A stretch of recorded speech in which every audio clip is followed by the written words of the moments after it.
নরওয়ের নতুন একটা মিনি ব্লগে আপনাদের স্বাগত জানাই। কাল রাত থেকেই এখানে হেভি স্নোফল হচ্ছে। লাস্ট 1 মাস ধরে প্রায় বৃষ্টির কোনো দেখা নেই। দেখুন এখনো কত জোরে স্নোফলটা চলছে, চারিদিকটা পুরো সাদা হয়ে গেছে। আজকের তাপমাত্রা আছে -8 ডিগ্রির মতো। খুবই ঠান্ডা কনকনে হাওয়া চলছে। এই হেভি স্নোফলেও রেগুলার লাইফ কিন্তু একই রকম থাকে।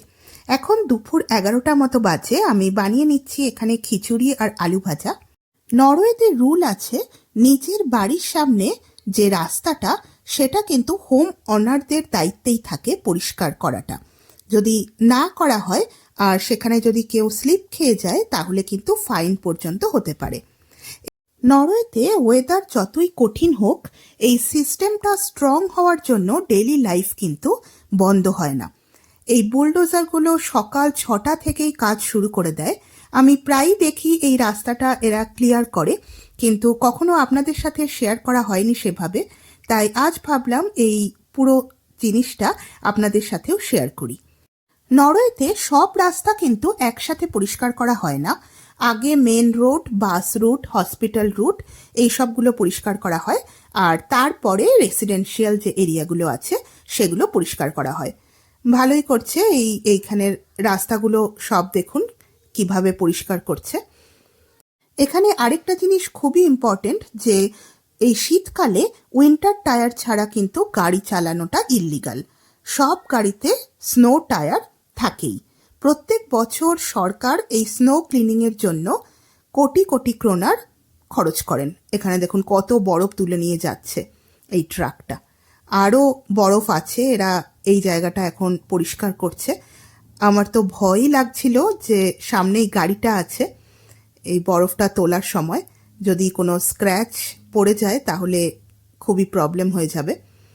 কিন্তু এই বরফটা এখানেই ছেড়ে দিল, দেখা যাক আর ক্লিন করে কিনা। এখানে এই রকম সিস্টেমের জন্যই হেভি স্নোফল হলেও স্কুল, অফিস কিছুই কিন্তু বন্ধ হয় না। গরমের দেশ থেকে আসার পর এখানের এই 3 মাস কনকনে ঠান্ডায় থাকাটা খুবই অসুবিধার হয়ে যায়।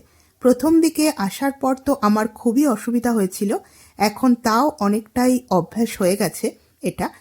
এই রাত্রেবেলায় অফিস যেতে হয়, যখন অফিসে যাই তখনও অন্ধকার থাকে, আর যখন অফিস থেকে ফিরে আসি তখনও অন্ধকারই থাকে। এই সময়টা খুবই ডিপ্রেসিং একটা টাইম। এই দেখুন রাস্তাটা অনেকটাই ক্লিন করে দিল, অনেকটাই ক্লিন হয়ে গেল। আজ সারাদিন স্নোফল হওয়ারই কথা আছে। কাল সকাল হতে হতে হয়তো আবার রাস্তাটা পুরো বরফেই ঢাকা পড়ে যাবে। যদিও এরা সবসময় কাজ করে, এখন গেল ওই দিকের রাস্তাটা ক্লিন করার জন্য। দেখেছেন কত জোরে স্নোফল হচ্ছে। এখন এই দিকে এলো এই স্নো প্লাউটা। স্নো প্লাউ এই সল্ট ওয়াটার, এই সল্ট ওয়াটারটা মাঝে মাঝে এরা ছড়িয়ে যায়।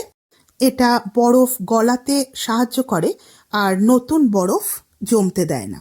এখন বিকেল 5টা বেজে গেছে, চা আর বিকেলের স্ন্যাক্স রেডি হয়ে গেছে। আজকের এই মিনি ব্লগটা এখানেই শেষ করলাম। দেখা হবে আপনাদের সাথে খুব তাড়াতাড়ি পরের একটা ভিডিওতে। ততক্ষণের জন্য টাটা।